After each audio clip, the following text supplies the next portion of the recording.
Apresiasi seni sastra. Apa itu apresiasi? Kata apresiasi berasal dari bahasa Inggris appreciation yang berarti penghargaan, penilaian, atau pengertian. Kamus Besar Bahasa Indonesia mengartikan apresiasi sebagai kesadaran terhadap nilai seni dan budaya. Jadi, secara leksikal, apresiasi sastra berarti penghargaan atau penyadaran akan nilai dari seni sastra. Sumarjo dan Zaini mengetengahkan bahwa dalam hubungan dengan sastra dan peristiwa sastra, apresiasi berarti memahami, menikmati, dan menghargai atau menilai. Agar bisa memahami, menikmati, dan menghargai karya sastra, pembaca harus mengenal dan akrab dengan karya sastra. Sehubungan dengan itu, Effendi mendefinisikan apresiasi sastra sebagai kegiatan menggauli karya sastra dengan sungguh-sungguh sehingga tumbuh pengertian, penghargaan, kepekaan pikiran kritis, dan kepekaan perasaan yang baik terhadap karya sastra. Pengertian-pengertian tersebut memberi kita gambaran bahwa apresiasi sastra merupakan rangkaian kegiatan menghargai karya sastra yang meliputi menggauli karya sastra, memahami karya sastra, menikmati karya sastra, dan menilai karya sastra. Apresiasi sebagai menggauli karya sastra memaksudkan bahwa apresiasi sastra menuntut kebiasaan bersentuhan dengan sastra. Menyentuh sastra berarti membaca atau menyimak karya sastra. Dengan membaca atau menyimak, kita bisa memahami apa yang terkandung dalam karya sastra.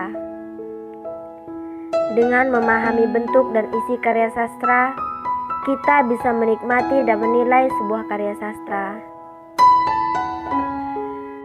Minat dan kebiasaan membaca sastra dan menyimak pembacaan atau performansi sastra merupakan syarat fundamental dalam apresiasi sastra. Apresiasi sastra disebut kegiatan memahami karena dalam apresiasi, pembaca mengerahkan kemampuan intelektual dalam mendapatkan makna atau pengertian atas apa yang dibaca atau disimak. Menurut Pradopo, memahami karya sastra dilakukan dengan menginterpretasi, menganalisis, dan mengevaluasi karya sastra. Aktivitas intelektual itu diperlukan dalam upaya memahami unsur-unsur sastra yang bersifat intrinsik atau fakta cerita, sarana cerita, dan tema, maupun yang bersifat ekstrinsik atau pembaca lingkungan dan pengarang. Apresiasi sastra disebut kegiatan menikmati karena dalam apresiasi, pembaca melibatkan emosi dalam merespon unsur-unsur estetik karya sastra. Realitas atau peristiwa yang disajikan pengarang menimbulkan gejolak perasaan tertentu pada pembaca. Semakin pembaca terlibat dalam dunia khayali yang disajikan pengarang, semakin kompleks emosi yang bermunculan. Seperti dikemukakan Rusyana, apresiasi menimbulkan adalah kegairaan dan kenikmatan pada sastra. Keterlibatan emosi itu membawa pembaca untuk bersikap dan berefleksi terhadap karya sastra, yakni menarik makna atau pesan tertentu dari karya sastra bagi dirinya. Apresiasi disebut kegiatan menilai karena melibatkan penilaian pembaca terhadap karya sastra. Berhadapan dengan karya sastra, pembaca sudah memiliki sikap, pandangan, pengetahuan, bahkan kerangka teori tertentu. Dengan bekal itu, pembaca dapat menganalisis atau mengkritisi karya sastra, baik dari segi bentuknya, isinya, maupun nilai-nilai atau pesan yang disampaikan melalui karya sastra itu. Berdasarkan paparan tersebut, dapat dirumuskan sebuah definisi operasional bahwa apresiasi sastra adalah kegiatan menggauli, memahami, menikmati, dan menilai karya sastra sedemikian rupa sehingga tumbuh pengertian, penghargaan, kepekaan, pikiran kritis, dan kepekaan perasaan yang baik terhadap karya sastra. Bentuk-bentuk apresiasi sastra. Pemahaman dan penghargaan terhadap karya timbul dari aktivitas mengakrabi karya sastra. Aminuddin mengetengahkan dua bentuk kegiatan mengakrabi karya sastra, yakni kegiatan langsung dan tidak langsung. Apresiasi sastra secara langsung mewujud dalam kegiatan membaca atau menikmati cipta karya sastra berupa teks maupun performansi. Sederhananya, apresiasi langsung ini berbentuk tindakan membaca atau menyimak, memahami, menikmati, dan mengevaluasi puisi, cerpen, novel, drama dalam bentuk teks maupun penampilan. Apresiasi sastra tidak langsung dapat berbentuk mempelajari teori sastra, membaca artikel yang berhubungan dengan kesastraan, maupun membaca buku atau esai yang memuat pembahasan atau penilaian terhadap sastra. Kegiatan tersebut sangat berguna untuk memperluas wawasan dan meningkatkan kemampuan untuk mengapresiasi sebuah karya sastra. Tingkatan apresiasi sastra. Apresiasi sastra adalah proses mengakrabi karya untuk memperoleh kesenangan dan manfaat dari sebuah karya sastra. Untuk memperoleh kesenangan dan manfaat sebuah karya sastra, apresiator dapat melalui 3 tingkatan apresiasi sastra, yakni tahap simpati, empati, dan refleksi diri. Yang pertama yaitu tingkat simpati. Tingkat simpati adalah tingkatan apresiasi di mana seseorang merasa tertarik terhadap karya sastra dan berkeinginan untuk membaca atau menyimak karya sastra tersebut. Isik dalam Waluyo menyebutnya tingkatan menggemari, yakni tingkatan apresiasi di mana keterlibatan batin pembaca belum kuat. Yang kedua, tingkat empati. Tingkat empati adalah tingkat apresiasi di mana pembaca mulai bisa ikut merasakan dan terlibat dalam isi karya sastra. Disik dalam Waluyo menyebutnya tingkat menikmati, yakni tingkatan apresiasi di mana keterlibatan batin pembaca terhadap suatu karya sastra sudah semakin mendalam. Pada tingkatan empati, pembaca akan ikut senang, sedih, terharu, bahagia, dan sebagainya ketika membaca karya sastra. Pembaca menikmati karya sastra karena merasakan karya sastra dapat menghibur dan bermanfaat bagi dirinya. Dengan kata lain, empati merupakan tingkatan apresiasi yang didominasi oleh pergulatan emosi. Pembaca seolah berada dalam pengalaman yang diceritakan pengarang. Ia dapat merasakan kesenangan, kegembiraan, dan sebagainya seperti dilukiskan pengarang. Dengan imajinasinya, pembaca dapat menangkap dan membayangkan kejadian-kejadian yang terdapat dalam karya sastra. Yang ketiga yaitu tingkat refleksi. Tingkat refleksi adalah tingkatan apresiasi di mana pembaca tidak hanya tertarik atau simpatik atau turut merasakan isi karya sastra atau empatik, tetapi juga dapat merefleksi diri terhadap nilai-nilai yang terkandung dalam karya sastra. Disik dalam Waluyo menyebutnya tingkat mereaksi, yakni tingkat apresiasi di mana pembaca mampu menafsirkan isi karya sastra dan mampu menilai baik buruknya sebuah karya sastra. Tingkat refleksi adalah tingkatan di mana pembaca mulai menyadari bahwa sastra bukan sekedar permainan bahasa atau bunyi bahasa. Sastra ternyata menyediakan sesuatu yang dapat diambil manfaatnya. Dari sastra, pembaca menemukan nilai-nilai hidup tanpa merasakan digurui atau diceramahi. Kedalaman refleksi atau kualitas reaksi pembaca terhadap karya sastra ditentukan oleh kedalaman pengetahuan sastra dan kedalaman penghayatan terhadap karya sastra. Semakin mendalam pemahaman akan sastra dan penghayatan terhadap karya sastra, semakin bermutu pula refleksi atau reaksi terhadap karya sastra.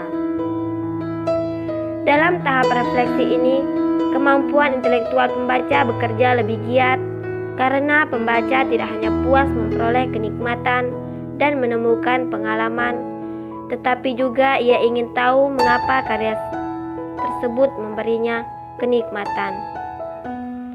Ia berusaha mengungkap hal-hal yang ada di balik karya sastra. Ia menelaah unsur-unsur pembentuknya, berusaha mengetahui kaidah-kaidah pembentukan karya sastra, unsur-unsur cipta sastra, dan dengan pengetahuan itu, ia juga dapat menilai kualitas sebuah karya sastra.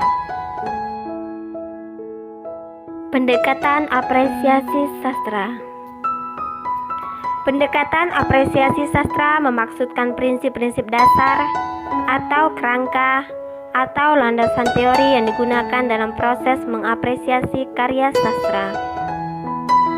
Aminuddin menyebut beberapa pendekatan dalam proses apresiasi sastra, yakni pendekatan parafrasis, pendekatan emotif, pendekatan analitis, pendekatan historis, pendekatan sosio-psikologis, dan pendekatan didaktis.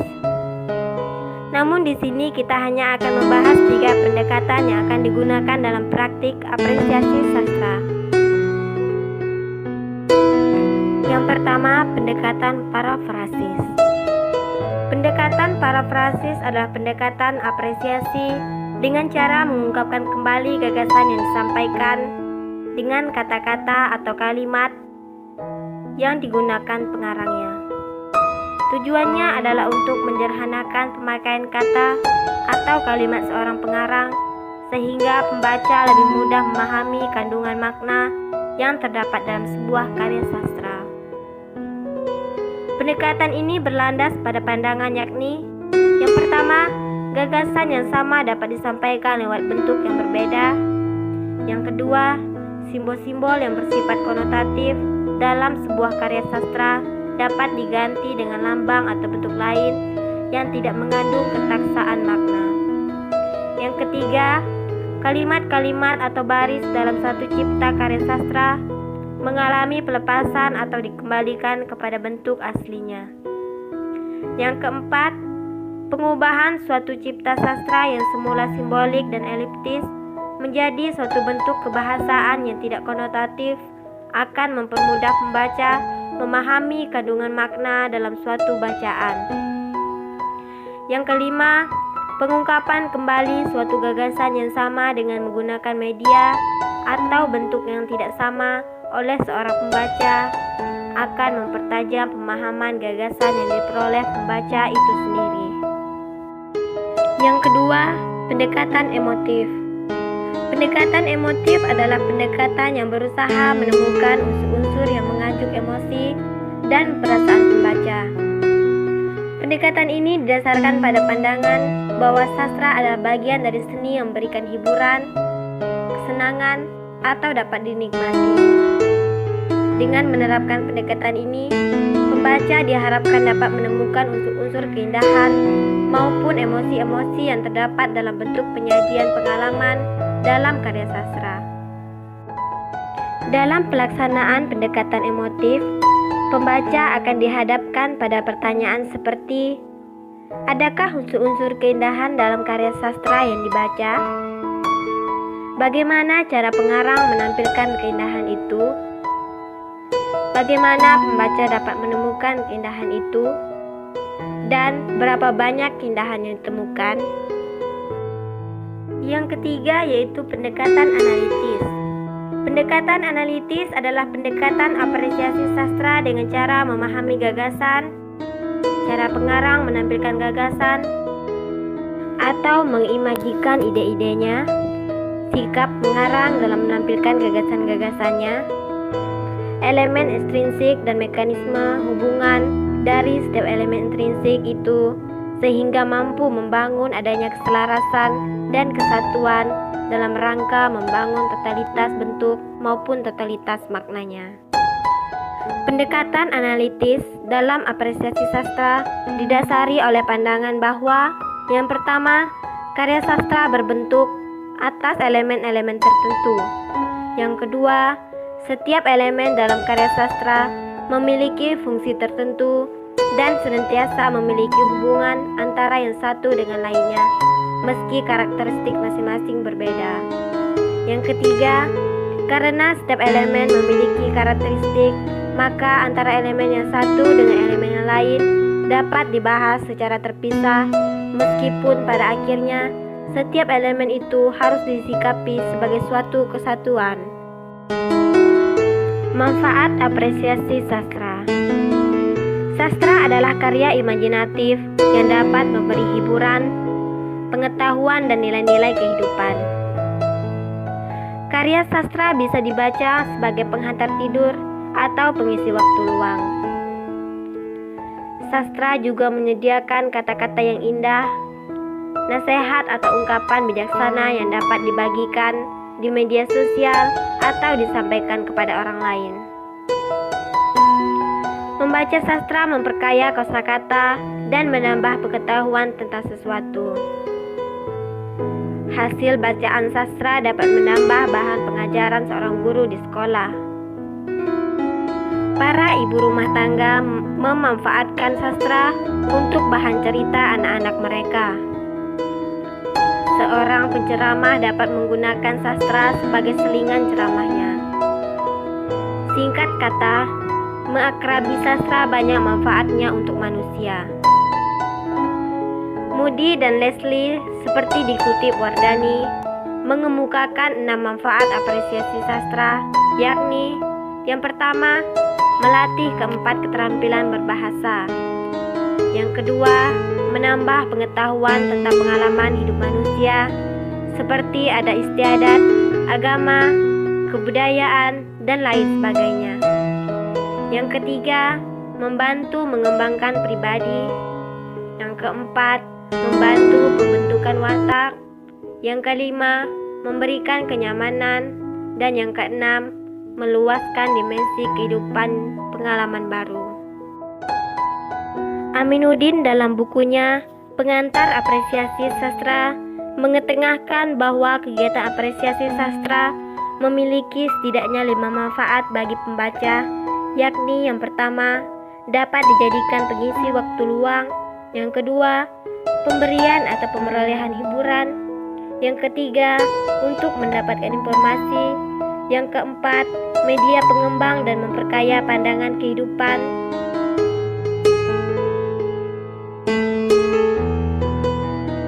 Dan yang kelima, memberikan pengetahuan nilai sosio-kultural dari zaman. Dapat disimpulkan, apresiasi sastra bermanfaat untuk memberi hiburan, memperkaya wawasan dan pengetahuan pembaca, serta membentuk kepribadian atau kepekaan perasaan dan kehalusan budi pembaca.